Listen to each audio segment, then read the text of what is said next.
الحمدللہ والصلاة والسلام علی رسول اللہ۔ مرد کا سینہ سطر میں شامل کیوں نہیں، حالانکہ یہ عورتوں کے لیے فتنہ کا باعث ہے؟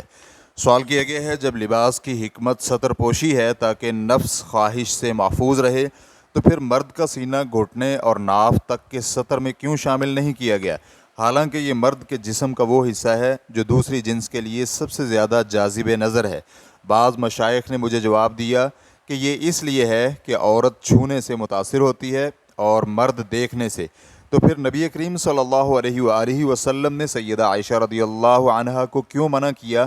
جب ام مکتوم جن کی نظر نہیں تھی ملنے آئے تو عائشہ رضی اللہ عنہا آپ کے پاس بیٹھی رہیں، اور یہ آیت کیوں نازل ہوئی جس میں بیان ہوا ہے اے نبی صلی اللہ علیہ وآلہ وسلم اپنی بیویوں اور اپنی بیٹیوں اور مسلمانوں کی عورتوں کو کہہ دو کہ وہ اپنی نظریں نیچی رکھا کریں۔ الجواب بعون اللہ سبحانہ وتعالی۔ اول، سوال میں جو حدیث اور آیت بیان کی گئی ہے اسے صحیح نہیں بیان کیا گیا، اس لیے جواب دینے سے قبل اس پر متنبہ کرنا ضروری ہے۔ حدیث میں سیدہ عائشہ رضی اللہ عنہا کا ذکر نہیں، اور پھر یہ حدیث صحیح بھی نہیں ہے۔ ام سلمہ رضی اللہ عنہا بیان کرتی ہیں کہ وہ اور میمونہ رضی اللہ عنہا نبی کریم صلی اللہ علیہ وآلہ وسلم کے پاس تھیں کہ ابن ام مکتوم رضی اللہ عنہ آپ کے پاس آئے، اور یہ پردہ نازل ہونے کے بعد کا واقعہ ہے۔ تو رسول اللہ صلی اللہ علیہ وآلہ وسلم نے فرمایا اس سے پردہ کرو۔ تو میں نے عرض کیا اے اللہ کے رسول صلی اللہ علیہ وآلہ وسلم، کیا وہ اندھا نہیں ہے، ہمیں دیکھ نہیں سکتا اور نہ ہی ہمیں پہچانتا ہے؟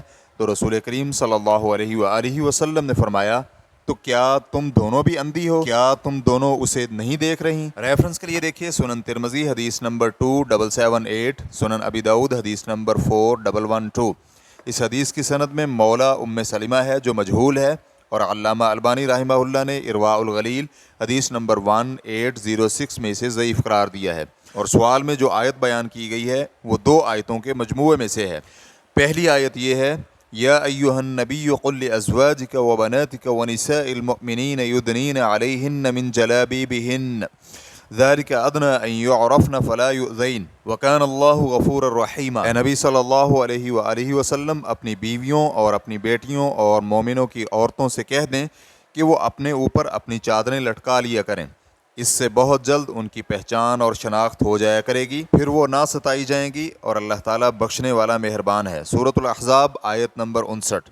دوسری آیت اللہ سبحانہ وتعالیٰ کا فرمان ہے قل للمؤمنین یغضوا من ابصارهم ويحفظوا فروجهم ذلك ازکى لهم ان اللہ خبیر بما یصنعون وقل للمؤمنات یغضضن من ابصارهن ويحفظن فروجهن ولا يبدین زینتهن۔ آپ مومنوں کو کہہ دیں کہ وہ اپنی نظریں نیچی رکھیں اور اپنی شرمگاہوں کی حفاظت کریں، یہ ان کے لیے زیادہ پاکیزگی کا باعث ہے۔ لوگ جو کچھ کریں اللہ تعالیٰ اس سب سے خبردار ہے۔ اور مومن عورتوں سے بھی کہہ دیں کہ وہ اپنی نظریں نیچی رکھیں اور اپنی عصمت میں فرق نہ آنے دیں۔ سورۃ النور آیت نمبر 30 تا 31۔ دوم، اور رہا مسئلہ اجنبی عورت کا غیر محرم مرد کو دیکھنا، تو اس کی تفصیل سوال نمبر 49038 کے جواب میں بیان ہو چکی ہے کہ یہ ایک شرط کے ساتھ جائز ہے کہ وہ شہوت کے ساتھ نہ ہو اور فتنہ کا خدشہ بھی نہ ہو۔ اس کے لیے آپ اس سوال کا جواب کا مطالعہ کر سکتے ہیں۔ سوم، مرد کے لیے گھٹنے سے لے کر ناف تک سطر ہونے کا مطلب اور معنی یہ نہیں کہ کوئی مرد دوسرے مرد کے سامنے اپنا سینہ ظاہر کرتا پھرے، چہ جائے کہ عورت کے سامنے ایسا کرے۔ اگر سینہ سطر میں شامل نہیں بھی تو اسے ننگا کرنا مروت کے خلاف ہے اور فاسق قسم کے لوگوں کے افعال میں سے ہے۔ یہ معلوم ہونا چاہیے کہ جب کسی مباح اور جائز چیز پر کوئی خرابی مرتب ہو رہی ہو تو پھر اس خرابی کی بنا پر اسے روک دیا جائے گا۔ اس لیے اگر سینہ ننگا کرنا فتنہ اور خرابی کا باعث اور سبب ہو یا پھر شر اور برائی کا دروازہ کھولے تو اس بنا پر مرد اس سے منع کیا جائے گا۔ لباس کئی ایک حکمتوں کی بنا پر مشروع کیا گیا ہے جن میں فطرت کی موافقت اور زینت اور خوبصورتی اور سردی اور گرمی سے بچاؤ اور سطر پوشی وغیرہ شامل ہے۔ جب اللہ سبحانہ وتعالیٰ نے اپنے بندوں میں بطور احسان اور انعام لباس پیدا کرنے کا ذکر کیا ہے کہ وہ اس لباس سے اپنی سطر پوشی کرتے ہیں، تو اللہ تعالیٰ نے یہاں ایک اور لباس پر بھی متنبہ کیا ہے جو اس لباس سے بھی بڑھ کر ہے، اور وہ تقوی اور پرہیزگاری کا لباس ہے۔ اللہ سبحانہ وتعالیٰ نے اس کو بیان کرتے ہوئے فرمایا یا بنی آدم قد انزلنا علیکم لباسا یواری سوآتکم وریشا ولباس التقوی ذلک خیر ذلك من آیات اللہ لعلہم یذکرون یا بنی آدم لا یفتننکم الشیطان کما اخرج ابویکم من الجنة ینزع عنہما لباسہما لیریہما سوآتہما انه یراکم هو وقبیلہ من حیث لا ترونہم انا جعلنا الشیاطین اولیاء للذین لا یؤمنون۔ اے اولاد آدم،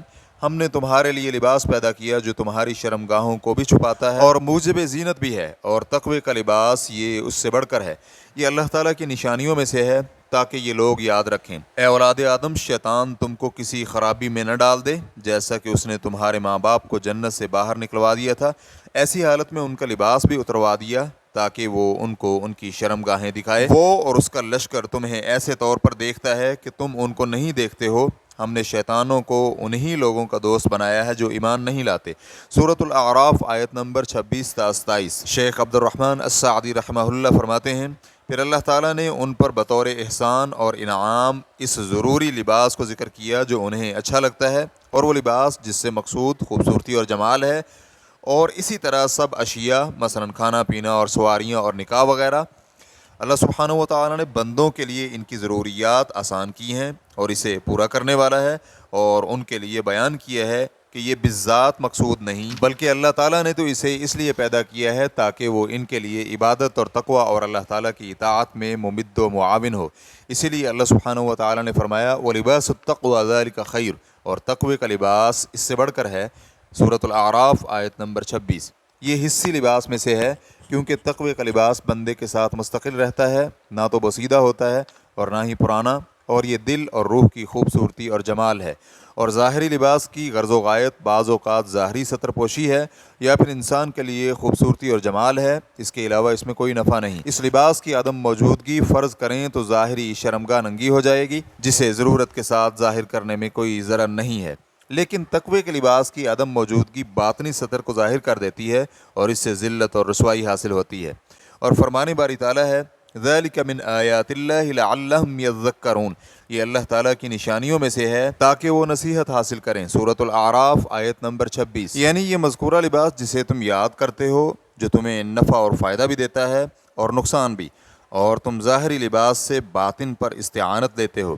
ریفرنس کے لیے دیکھیے تفسیر السعدی صفحہ نمبر 248۔ واللہ تعالی اعلم۔ اسلام QA ریکارڈنگز، مؤسسۃ الشیخ محمد صالح المنجد، المملکۃ العربیۃ السعودیہ، فتویٰ نمبر 49836۔ والسلام علیکم ورحمۃ اللہ وبرکاتہ۔